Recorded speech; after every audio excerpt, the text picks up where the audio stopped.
Hey everybody, this is the Peaceful Warrior here to give you my latest review slash rant of Naruto Chapter 603, entitled Rehabilitation. Coming into this week's chapter, Madara has saved Obito, and he has bandaged the half of his body which was crushed by the boulder. Although somehow Obito managed to use his space-time migration jutsu to avoid being completely killed by the boulder, even though he only had a two-tomo Sharingan. Beats me. Hopefully Kishimoto gives us some more explanation when it comes to that, but honestly, it's not likely.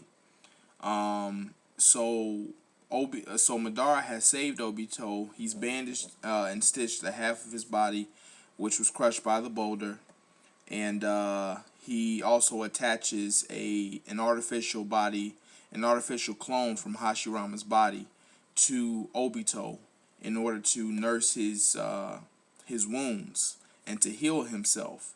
And I find that interesting because when you think about it, in chapter 576, Madara is speaking with Tsunade and the five Kages, and he says Hashirama was able to heal himself without using hand signs. And now we see Madara using a clone of Hashirama's body, an artificial clone of Hashirama's body, to nurse Obito back to health. And we also see artificial, Zetsus, who have self-sustaining life and can practically be immortal, apart from any fatal wounds. And so I just find it amazing that Hashirama's body has all these capabilities. And so I just want to again reiterate the point that there are still secrets to Hashirama's body that we don't yet know. And those secrets are crucial to Madara's plans and to all his decisions. Because without the knowledge of those secrets, he would not be able to leverage Hashirama's power to be able to execute his plans and to make his moves. So I just want us to be on the lookout for any revelations concerning Hashirama's body and the secrets of his body from now on. But anyway, so this chapter starts off with a mini time skip. Obito is a little bit older, and he's grown physically speaking, and he's still struggling with getting control of his body. But when he wakes up, he's surrounded by these artificial Zetsu. One of them is a Zetsu that we already know, but he's actually just white Zetsu. It's not a black and white Zetsu. And they're bragging about how they don't need to use the bathroom, how they don't need to eat or drink because they're artificial humans and they have self-sustaining life capabilities. And so they also tell Obito how he talks in his sleep, and he always talks about idiots, Kakashi and Rin, and they want to know who Kakashi and Rin are, and but they keep bragging about how they don't need to use the bathroom. Obito calls them idiots, and he gets up and he tries to walk and things like that, and he begins to actually, although it's difficult, he begins to gain control of his body, and we see him practicing, doing his shinobi stuff, and we see flashbacks to his first training as a shinobi in the Leaf, and how it's compared to him pretty much doing it all over again from scratch inside this little lair.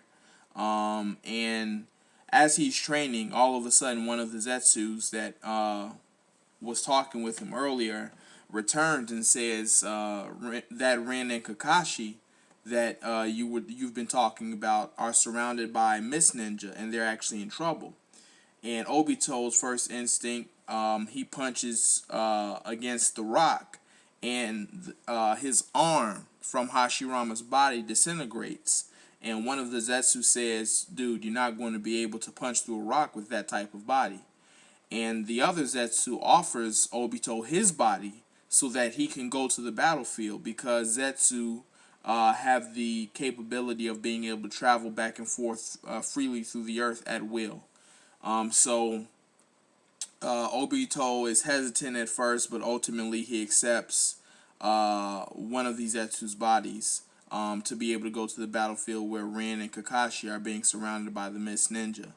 Now, the thing about this Zetsu is that his face is the whirlpool mask that we see Obito use as Toby. So of course this is all a foreshadow, and the explanation about how Obito became Toby.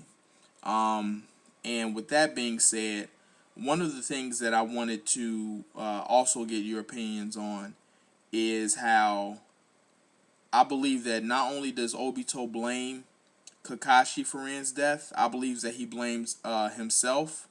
I think that he and Kakashi are somehow going to team up unknowingly, and I think that he's going to team up with the belief that I'm going to be able to achieve my fullest potential with Kakashi, and that we're going to be, able to protect Rin and do many other great things.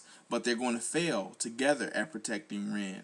And I think that that's why he wasn't so quick to, bash Kakashi necessarily. He just said, yeah, you let Rin die, but he didn't snap at him. And I think that's because in a way, he blames himself as well, because he was there apparently, and he's going to fail, and that's despite being told that together with Kakashi, he can be able to achieve his full potential, since it takes both eyes being together in order to unlock their full potential. So I think he's just going to suffer devastating feelings and sadness, because despite being reunited with Kakashi, despite having this new body, despite knowing what he knows now, and despite having grown older, he's, even with at so-called his fullest potential with Kakashi, he's still not going to be able to protect Rin, who's the love of his life. I don't necessarily agree, with the premise of this storyline, but this is where it is, so this is what I have to review. And so I think that in a way, that's where we're going to begin to see why he not only blames Kakashi and the Shinobi world, but also himself. And I think that that's going to be the main reason why he leaves Obito behind.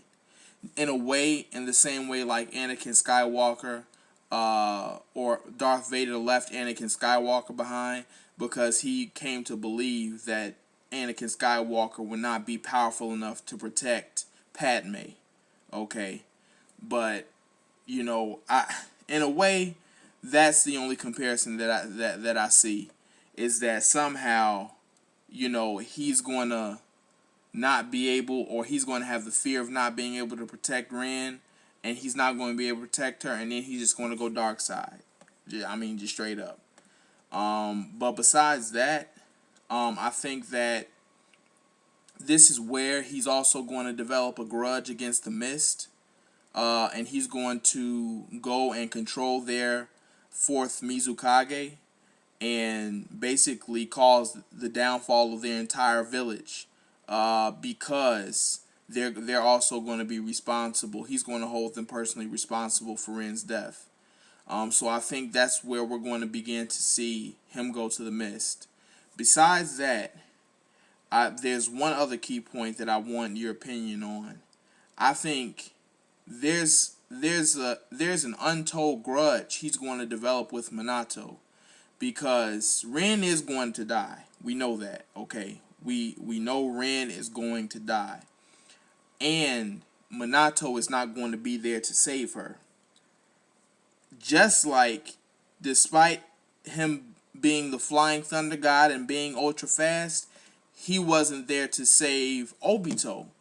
So I think that Obito turned Toby is going to develop a silent grudge against his old sensei, because he wasn't quick enough to save Obito. He wasn't quick enough to save Rin. And I think that's why he's going to make it so that he's not quick enough to save Kushina. So perhaps I think that that's his way of trying to make Minato feel the pain that he's felt from not being fast enough to be able to save the people that he cares about. So those are my opinions, and I look forward to what you all think and where you all think that this series is going into next week's chapter. So you all take care. Have a great day.